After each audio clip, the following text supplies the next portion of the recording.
Hey guys, we have a really special episode for you today. We get asked all the time about male trafficking survivors, and we are sitting down with a dear friend of ours who has been born in the brothels, raised inside that space, and came out as a young teenage boy. We're so excited for you to hear his story. We're not going to use his name, and that's a privacy thing on his behalf. But we are just so excited to share this story with you. As it brings up questions, leave in the comments, send us a message. This is a conversation, as always, that we want to engage in with you guys, and just really looking forward to you guys getting to hear his story. This is the Disruptive Hope Podcast. Hope sees, hope engages, hope belongs, hope builds. Hope disrupts the narrative of despair, and in the tension of holding both sorrow and joy, we invite hope to redefine the lens through which we see and interact with the world. Embrace the challenge and become an agent of hope in unlikely places. Welcome to the Disruptive Hope Podcast. Okay, so you have a very unique story. You've experienced just a different life, and you were born into a red light district. Yeah. Maybe before we talk about you being born there, can you just give us a little bit about how your mom ended up there? Recently, I got to know recently that how she ended up in that area. Like, she got married when she was 13 years old, so she didn't wanted to be married at that time. Yeah. So she ran from that place, and I think she was just wanted to run from home, and she ended up on the street in that some area. So she was waiting for a bus. So one lady, she came to her, and she asked, like, no, she started talking to her and all that. Like, she said, okay, like, no, she will take her and she'll give her a job and you'll start your new life and all. So I think when she was 13, she came in red light area. It is very easy to say, like, oh, but like when she was sharing with me, like, oh, I can see in her eyes, like, she was like, she was a kid. Yeah. She has your older sister. Oh, yeah. We love your older sister. Oh, thank you. She's great. What is the age gap between you and your older sister? I think 1 year. 1 year. Oh, That's man. Awesome. That is a close age gap. Wow. Yeah. It's like kind of twin-like. It's fun. How old were you when you left that area? How many years were you in that space? My mom always wanted me to have a good education and do good in life. Because my sister, she was not there. She got rescued from... Okay, so your sister got out. Yeah. And you were with your mom in yeah. that? Okay. So she got out, and so I was the one with my mom. So she thought I'll if she send me to my village, to my grandparents and uncle and aunt, I would have a good life and have a good, like, good food and all. So I was back to my mom's village. They had everything except me. Like, no, they didn't want me to be part of their family because my mom, she was in red light area. So they always treated me in a different way. Even my own grandfather, like, no, he used to beat me every day because of just for my mom. Like, she ran, like, no, in village especially, like, she ran and she doing this such a kind of work. Like, no. So how old were you in that? I was, I think, 6. You were 6? 6 or 5. You were 6 when she sent you back to the village? Yeah. How long were you there for? I was there, I think, more 4 5 years I was there. So I think I clearly remember my grandmother, she used to love me. And if she wants to give me food, so she used to call me, like, now on the side, and if there is no one. Because if she give me food in front of my grandfather or my uncle and aunt, so they'll get mad at her, like, why you giving food, like, no, loving him, like, no. So she always did best for me. She used to give me food and love and all. But eventually she passed away. So I think my grandma and my grandfather, they used to fight a lot. So she got like no sick, and she got like no. She ended up in hospital and she passed away. So, and there was nothing for me like in the house. I couldn't eat. I have to beg for my food, like no ask people. And I clearly remember that whenever I used to get 3 chapati or three roti, so in my village they used to burn a body like no, like after they die They would cremate. yeah. So I used to take 3 chapati to where they did my grandmother, and I used to keep 1 chapati for her, and I used to eat 2 chapati, and I always every day I used to do. How old were you when she passed away? I think I was 8 or 7 something. 7. Goodness. So, what did you do? How did you interact with your grandpa and your uncles after that? They didn't care about me much, so they whenever they asked me to do work, so I used to my job used to like get up in the morning, get the water for everyone, do the cleanings of the out surrounding, and pick up the cow dungs and clean the area, and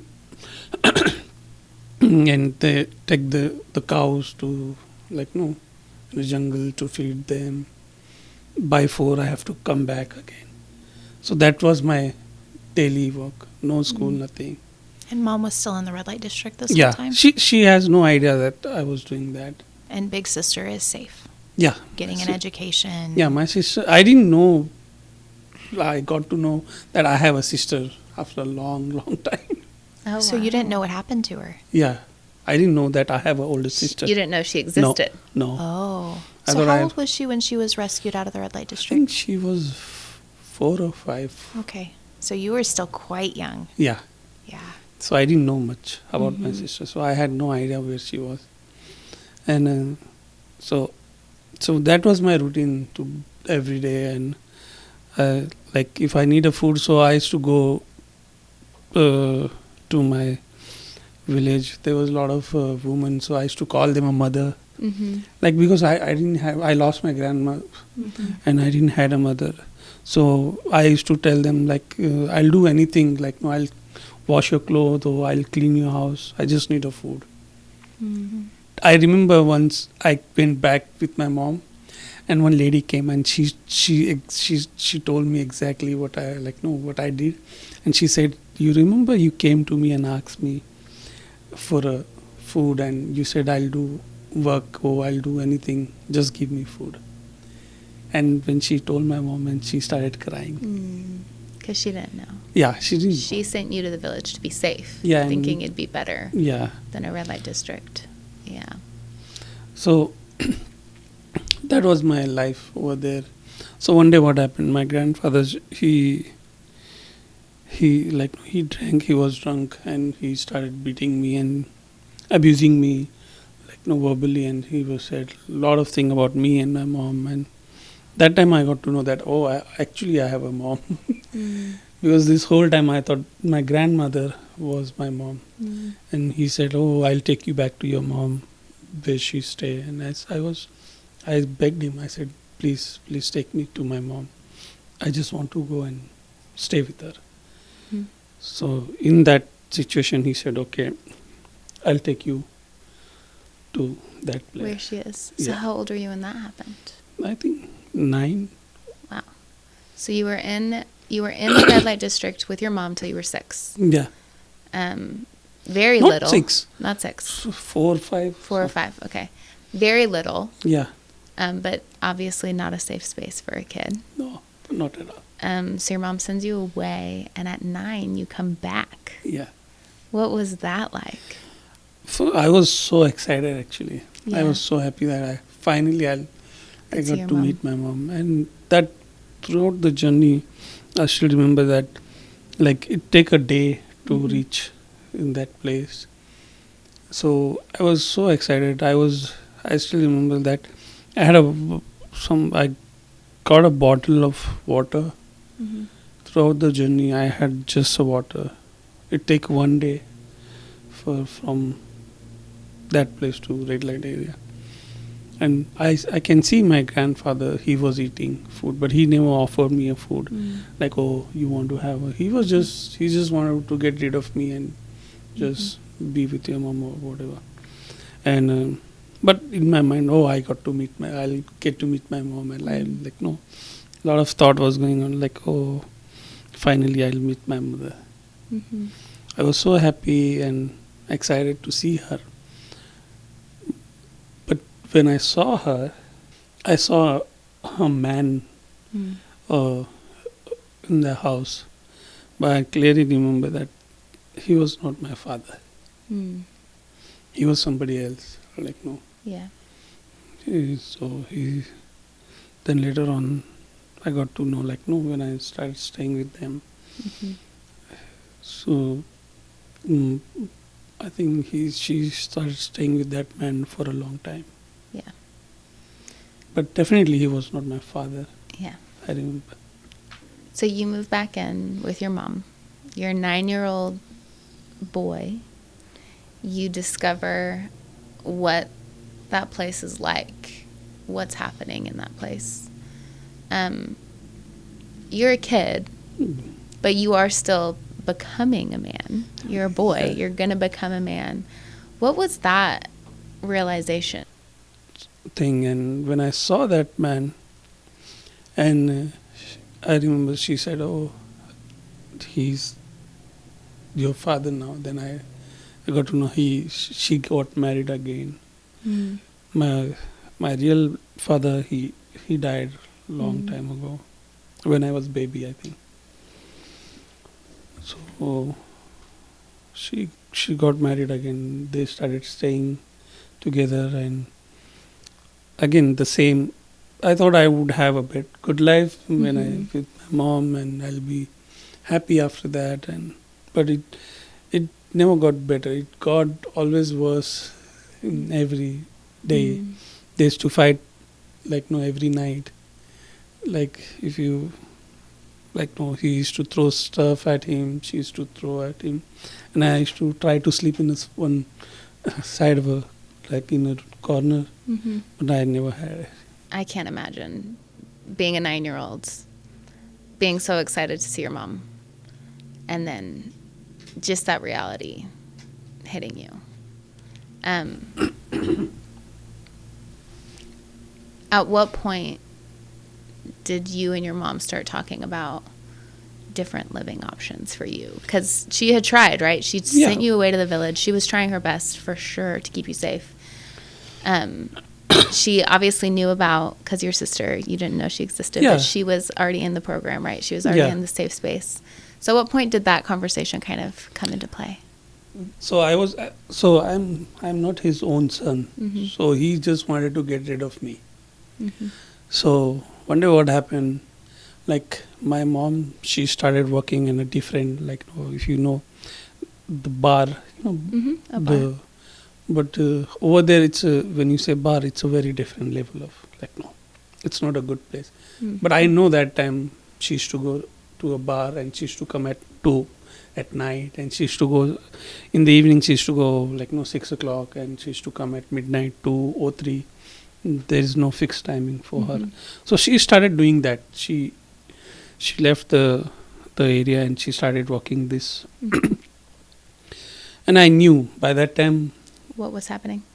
I knew the whole thing, and how does this work, and so she started working, and I used to see that man. He used to stay home, do nothing, and like, he would, like, my mom, she used to make a food, work, and go and do the other job, even though that job was not safe. By that time I knew what she was doing, and I know what the job is, What it was, yeah. and What the area was. I knew, by that time I knew whole place really good, like, I can go, and, like, no. So one day what happened, they like, no, they started arguing, like, no, oh, you don't do this and all that. but they came, oh, he's not my own son. Mm. I want to, like, my own child and all. So he started hitting my mom. And he, like, the fight went really bad. And he took a knife and he was trying to kill me. Mm. Because I was not his own son, and my mom couldn't have a baby because she had an operation. Mm. And so I was so scared. He, like, my mom, she's bleeding from nose, and I was also bleeding because he hit me so many times. He just want to get kill, like, no, he wants me to kill, like, no, he just. So I remember we used to stay the upper floor, so there was no safety, so I can jump easily. It was like a first floor. So I jumped from the first floor and I went to cops. And at night in that area, so every, like, no, there is a certain time the cops van goes and see the like, no, the Mhm. surrounding. They check who's staying out and all. Mhm. So he came and I went to him and I begged him. They were on a bike and I said, please, uncle, please, sir, help me. He will kill my mom. He will kill my mom. Mm. So first they sort of like, what he's saying. They didn't believe me, but I begged him, and so he said, okay, let's go and see. There was a two guys. So they came and they saw he was about to took a knife and kill my mom, and they shouted at him and he got scared, and so they they came up and they took him out. Wow. And me and my mom, we were just crying. We were just crying because we don't have, like, we don't have anybody to, like, no, they will come and help us. Mhm. And I saw my mom and I was also crying, and I begged my mom that I don't want my mom, like, I told my mom that I don't want any man in the house, because I had a lot of experience. Like, I got my uncle and auntie, my grandfather, they have done so much of, like, no, like, they have, how do I explain, like, no, there is so much bad thing Mhm. with me. Even that guy, one day, like, I don't share this part much, but one day I was sleeping, he was just trying to abuse me in a different way. But so because of that, I begged my mom to not. I don't want any man. I said, I'll work for you. I'll do anything Mm. you want. I'll beg in train also, but I don't want any man in the house. So she said okay, and then we got settled down and we said okay. I said, Mummy, I'll work in vada pav stall. I'll wash plate. Oh, I'll do. You have seen the Mhm. Chinese stall even. Mhm. So they used to, at night I used to work. I used to clean the table and like, no, as a waiter, as a guy. So I did that and I used to get 20 rupees. I still remember. I used to get 20 rupees and a lot of food. So we used to store that food and we used to eat like a 3 day, 4 day. That time I didn't know what is the freeze and all. We used to just keep and eat Mhm. because we never knew that, like, what would be tomorrow look like if we'll get a food or no, nothing. Mhm. So I started working there. I did, like, I used to pick up a bottle from a train track, like, no, beer bottle, and I used to sell them, collecting garbage can to get money, like, no, that my mom won't get married again or something. Mm. So I did that for a year. For a year. How old were you at this I think point? 10, 11, You're 10, 11. You're 10 and you're like, okay, we're going to figure this out. I'm going to help you figure this out. Yeah. And we're going to just stick with it, just us two. Yeah. Yeah. at some point you guys do come out, right? You come Yeah. up to the facility. How does that play out? When does that come into play? How So- did, like, who did you know in that space? So, I was just one day we were just sitting in home, not like, so my mom, she decided, I think there was some situation happened, and she said, okay, you have a older sister.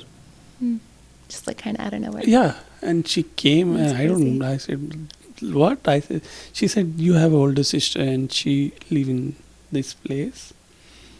And like I was said, why didn't you told me before? I said, what you were so small. Why you want to know? Like she didn't say much. She said, okay, you have a sister and all. She stay in this. Like she took a name, and I said, okay. I said, I want to go and meet her. So I think age of 13. I remember when I was 13. Mm-hmm. I knew the name, Mm-hmm. but I don't know the face. Of your sister. Yeah. And when I went, and I saw a lot of people were there.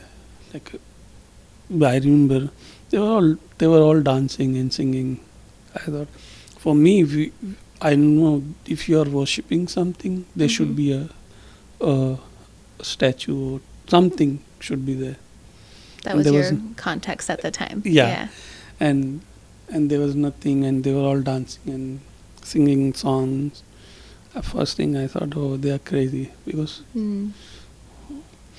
and I clearly remember that I was sitting very back of the church, and I still sit there. It's your spot. It Yeah. is. I love it. And I saw Uncle. Out of nowhere, he came.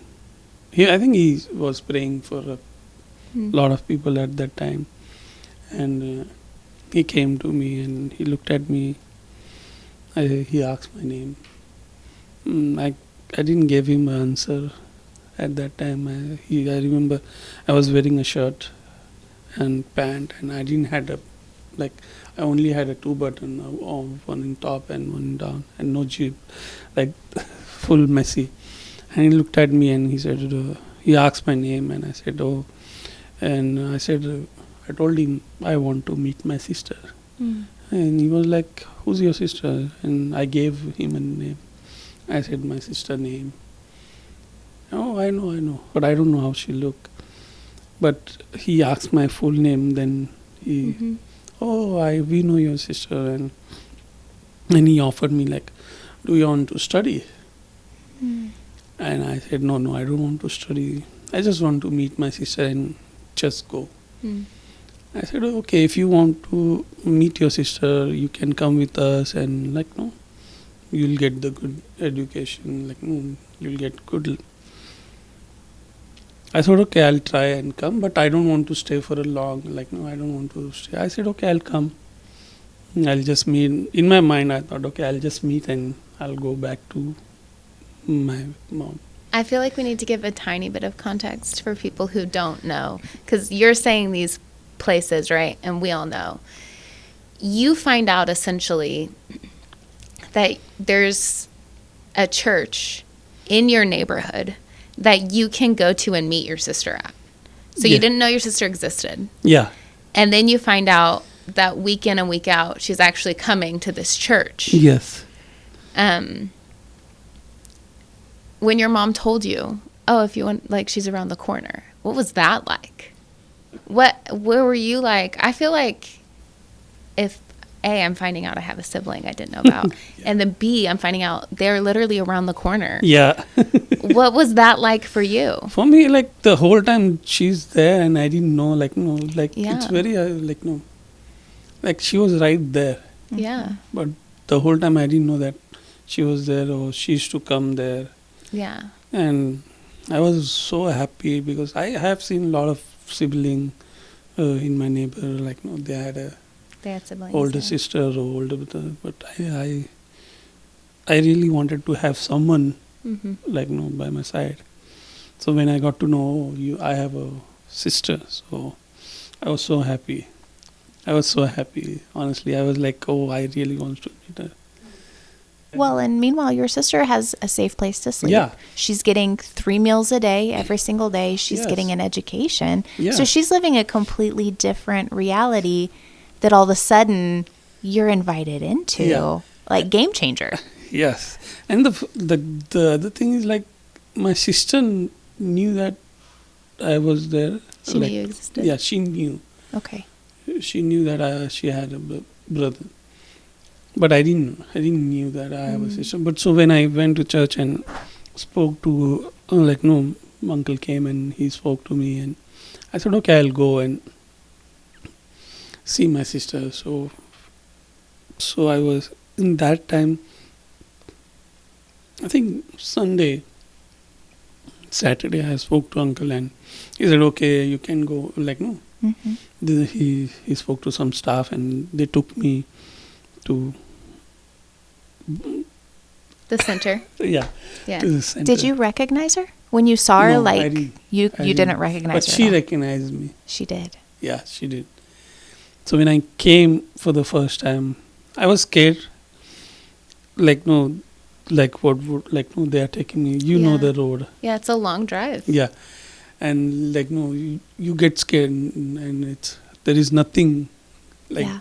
Yeah. if you scream also, they It's a safe home. It's in the middle of nowhere. nowhere. It's very And secure. I was scared. But when Yeah. I entered the gate, I saw, like, for the first time, I saw a lot of, like, no, people, they are happy. Mm. And slowly, I got to meet staffs and I really remember that for the first time I got my sleeper for the first time Mm. Ever? ever. I Your never first had time a ever sleep- having Yes, shoes. I never had shoes. Wow. And you were 14? 13. 13. Did you And- like them when you first put them on, or did they feel kind of weird? No, it was like for me, like there was always a good vibe actually. If I say, Yeah. like, and I understood like, oh, it's not a bad. Like they are giving me food Mm-hmm. and they offered me my own bed, that Mm. own bed, and so they gave me everything like no, Mm-hmm. like personal blanket, Yeah. and I never had an egg Yeah. to say. You had never had an egg before. Never. Was that weird? No, I have seen egg. Okay. It's not that, but they said, "Oh, you'll get the egg in the morning, every morning." Oh, I was so happy, That's awesome. Wow.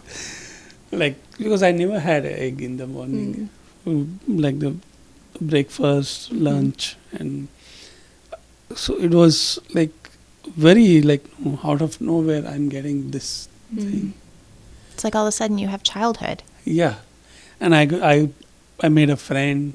Oh. They are showing their bed. I'm showing my bed. Mm, sweet. Oh, see, this is my bed. Oh, this is my bed. So it was like a very different life. Mm. And I think on that week, they said, okay, I think your sister also, she's coming. And I was very like happy. And when I saw, like, we hugged each other. And I remember what she told me. She said, I used to pray for you every day, Wow. that my brother, he should come to this place. That's sweet. And she came and she said, you are my answer. Mm. Wow. Sweet. She used to pray every day. And she said, like I used to pray every day. And her prayer was like, I want my brothers to be here. That's amazing. So cool. Yeah, and she and I was happy to see her. And Yeah. with What was it like having been in so many situations where you were clearly not wanted, and then stepping into a situation where not only are you presently wanted, but you had been desired and prayed for years? What was that like for you? after that, for me, that like getting all the thing and getting to know other people, I never had like I was like felt like there is a God, Mhm. because we went to a lot of temple, lot of other God.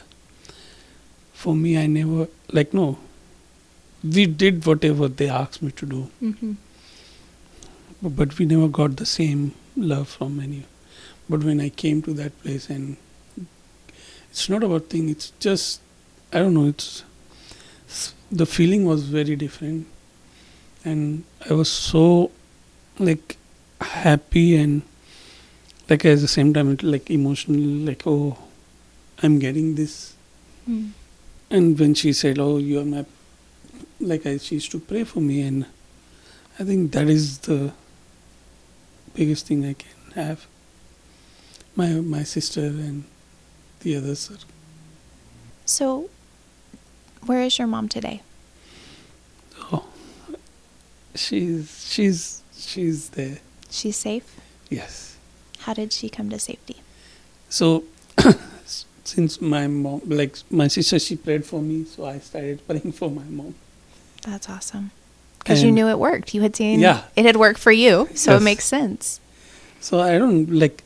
So I don't know if you remember when we came first time. When you came to the States first time? Yeah, Uh-huh. at 2010. So we Uh-huh. stayed. Yeah. So I think in that time, in that year, my mom, she got admitted in hospital Okay. before I came to She was state. still working. Yeah, Okay. and I got a call 4 in the morning. They said, okay, you have to go to hospital.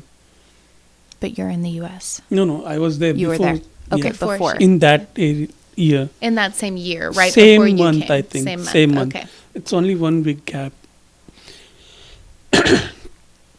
So one of the staff took me to hospital, Mm. the same hospital where I was born. Inside the red light district. Yeah. Yeah. So I went, and for the first time I saw my mom in a different way. Mm. Like she was skinny as this. I don't know. She was very skinny. Mm. She was laying on a bed, and she was in her last stage. Like she could die any time, Mm. any minute. So by that time I knew how to pray. Mm. Mm. I knew how to pray. And I love my mom, Mhm. and I do really love my mom. And she, like, when I saw her and I went and I saw her, I was just telling her, don't worry, you'll be okay. And she was worried about me in that same situation. She said, are you okay? Mm. Like she can talk, but she couldn't like walk or anything. I said, no, I'm good, mommy. You stay, and no, don't worry, everything will be fine. So I really I clearly remember what I prayed, and everywhere I share this. Like I hold her hand, and I said, God, if it is your will, like no, you want my mom to be healed, just heal her. Or otherwise, just take her. Mm. That was my prayer, and I said, please take care of my mom.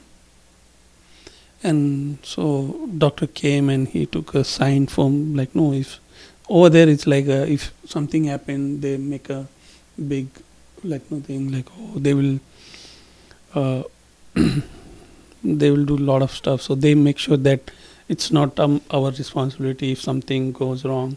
So he came and he said, who's the older one? I said, because I knew that time my sister, she was having exams. Mm.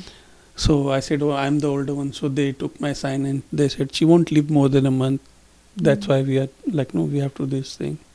I said, okay. So I prayed and I came to state for the first time.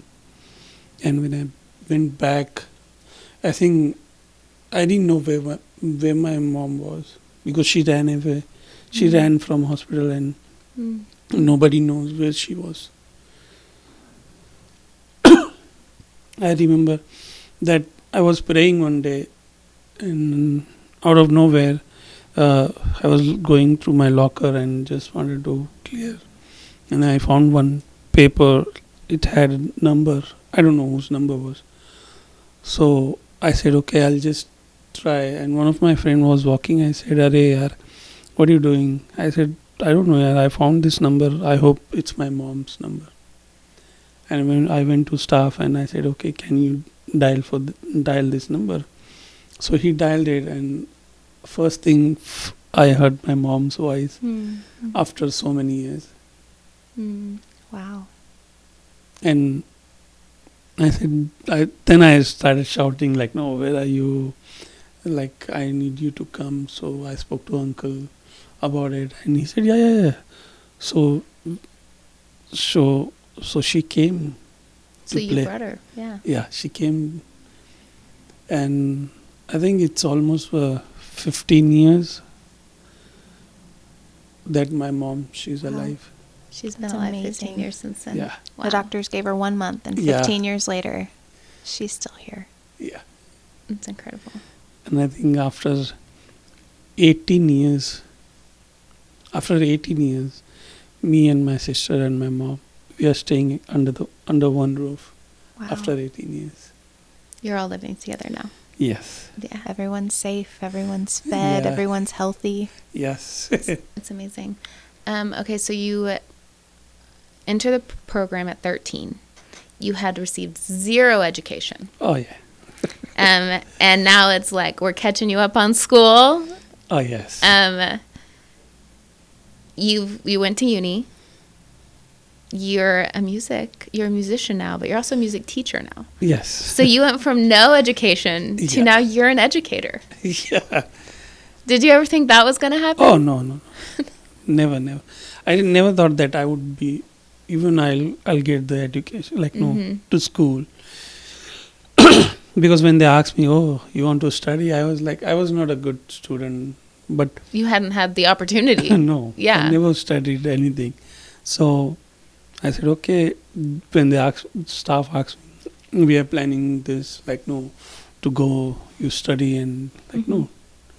I said, okay, I'll do. I did good at the school, but not that much. But I always wanted to complete my 10th grade. Like, no, at least when I was there, I said, okay, I'll do the till 10. But they said, no, you can do. So I did till 12th grade. That's awesome.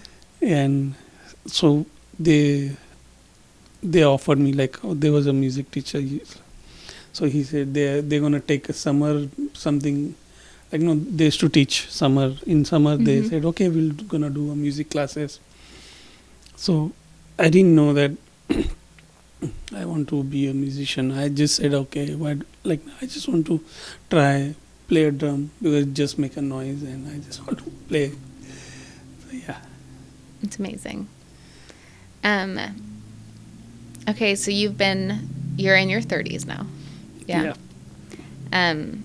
You've been out a long time. You live with your mom and your sister now. Yes. You mentioned that around 10, you told your mom, I don't want any more men around. I've been around, every man I've been around has been terrible. Now you are a man. Yeah. What is that like? How has processing what a good man looks like and navigating that, how has that process been for you? Yeah, I think for me, I always wanted to treat, especially children, I want to treat them in a nicer way as possible. Like, no, they don't deserve, they don't deserve anything bad to happen to them, or they don't deserve any abusing. They don't deserve anything like. So I always try to be like, impossible, make them laugh or make them, and like they should have they should enjoy their life, like without anything, like, no. So I always try to be that person, just to make them laugh or do activity with them. Yeah. I love it. And kids love you. I'm regularly around you with kids around, and it's like they're drawn to you. Yeah. Oh, I hope You're so. very good with children, Thank for you. sure. And a mark of your life is that you're so kind and gentle, which I Thank you. think is really amazing for the way that. Yeah, because I teach in academy, so there are a lot of students. So I can teach them easily because I know the background. Yeah. Like no, so I related, like I can relate my life. So I always try to be like, okay, in their way I can teach, like know how they understand, and yeah. It's amazing. I love it. What are you looking forward to In what way? in any way? Like you've lived such an interesting life. What are you focusing on right now? What are you building towards? What are you excited about? For me, I just want to be to do what God has called me to do. Like no, just share your story, and I always say like I want to save more soul than make people entertain. Like no, I just want to make sure like there are people that who need Jesus and share the story and share the gospel. And I always try and encourage them to do music in my, like no, I always try like no, if you are doing a music, do a best for God.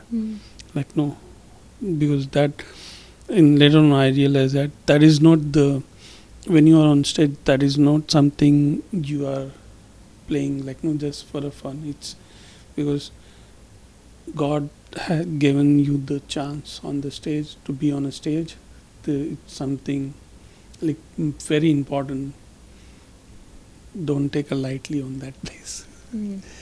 So I want to do music more and do like no teaching like no little kids and do more sharing.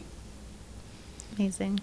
Yeah, I don't know. I honestly I don't know where God wants me to take, but whatever if they ask me to do, I do just share. It's I've never thought about that. Like no, I want a better like no to have settle and all, but I don't think too much of that part. I know one day God will take care of everything because He has taken care of my life. So That's awesome. Yeah. Well, thank you so much for Oh, thank sharing your you. incredible story I with hope us. I did good. You did That's amazing. amazing. It's incredible. I know it's going to encourage a lot of people. And Thank you. yeah, Are we allowed appreciate it. to mention that he's on the EP that's being released on Friday, that he lends his musical talent to it? We are so excited to have you jump in and be part of the SOS thank you. International Worship community. So thanks for using your gift and your passion for music to Thank jump in you. and be a part. Really excited for that project to drop, and just so thankful that you would use your talent to be part of SOS Thank you. International Thank you. Worship. Thank That's you. awesome. Thank you, Christy. Thank you, Anna.